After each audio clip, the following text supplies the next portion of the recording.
அனைவருக்கும் வணக்கம். சுபமாரிமுத்து திருப்பூரிலிருந்து இந்த பதிவு உங்களுக்காக. இந்த குடும்பம் பிரியாமல் இருப்பதற்கு எளிய பரிகாரத்தை இன்னைக்கு உங்களுக்கு நான் சொல்ல போகிறேன். இது ரொம்ப முக்கியம் இல்லையா? உங்களுக்கு வாழ்க்கையில் நீங்கள் கொஞ்சம் தெரிஞ்சுக்கணும் அல்லவா? அதனால் உங்கள் வாழ்க்கையில் ஒரு பெரிய மாற்றத்தை ஏற்படுத்தி கொடுக்கும். இந்த குடும்பம் நல்லா தான் வாழ்ந்துட்டு இருப்பாங்க, ஏதோ ஒரு மனஸ்தாபத்தினால பிரிஞ்சுக்கலான்னு ஒரு முடிவு பண்ணுவாங்க. இதுக்கு நம்ம முதலே ஒரு தக்கா பண்ணி வைக்கணும் அல்லவா?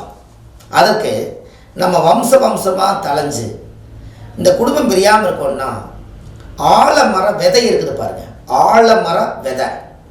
அந்த விதை கொண்டு போய் சிவன் கோவில் பக்கத்தில், ஒரு அம்பாள் கோவில் பக்கத்தில் கொண்டு போய் அந்த ஆலமரத்தை விதையை கொண்டுட்டு போய் நல்ல நாள் பார்த்து, உங்களுடைய ஜென்ம நட்சத்திரம், நீங்கள் பிறந்த கிழமை, இந்த மாதிரி ஒரு நாள் பார்த்து அந்த ஆலமர விதை அல்லது நாற்று கொண்டு போய் ஒரு ஆலயத்தில் கொண்டு போய் நட்ட வச்சு, இந்த ஆள் போல் தலைச்சு ஆலமரமாக வேர் ஊனி திரும்பி திரும்பி ஆலமரத்தில் இருந்து விழுதுகள் எல்லாம் எப்படி படர்ந்து வாழுதோ அதுபோல் என்னுடைய குடும்பம் படர்ந்து வாழணும்னு சொல்லி நீங்கள் இந்த ஆலமர விதையை கொண்டு போய் கோவிலில் கொண்டு போய் நட்ட வச்சுட்டு வாங்க. அன்னையோட உங்களுக்கு பிரச்சனை சால்வ் ஆயிடும்.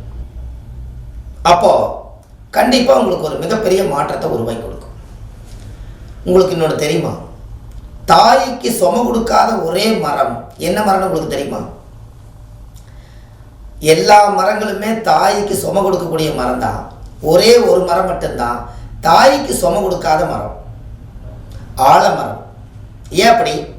கொஞ்சம் பாருங்க, ஆலமரம் கொஞ்சம் தூரம் வளர்ந்து ஒரு 20 அடி மேலே போனதுக்கப்புறம் விழுதுகள் எல்லாம் கீழே அந்த அந்த மண் செவத்தில் ஆடி ஆடி அங்கே அந்த வேர் பிடிச்சி எல்லா பக்கமே வேர் பிடிச்சிக்கிட்டு இந்த மரம் மட்டும் சுமை இல்லாமல் இருக்கும். அப்போ ஆலமரம் மட்டும்தான் சுமை இல்லாத மரம். தாய்க்கு சுமை கொடுக்காத மரம் ஆலமரம். அது எவ்வளோ பெரிய விஷயம்னு பார்த்தீங்களா? இது மாதிரி எல்லாம் நீங்கள் வாழ்க்கையில் தெரிஞ்சுக்கணும். அப்போ நீங்கள் ஆலமரத்தை போய் சுற்றிட்டு வந்தால் நம்மளுக்கு குடும்பம் சந்தோஷ நிம்மதியாக வாழுங்கிறது உங்களுக்கு தெரியுதா? கண்டிப்பாக நடக்கும். நீங்களே இதை செஞ்சு பாருங்கள். உங்கள் வாழ்க்கையிலே குடும்பம் எதுவும் பிரிவினை வராது, ரொம்ப நல்லா இருப்பீங்க என்று சொல்லி அடுத்த பதிவில் உங்களை சந்திக்கிறேன். சுபமாரிமுத்து. நன்றி, வணக்கம்.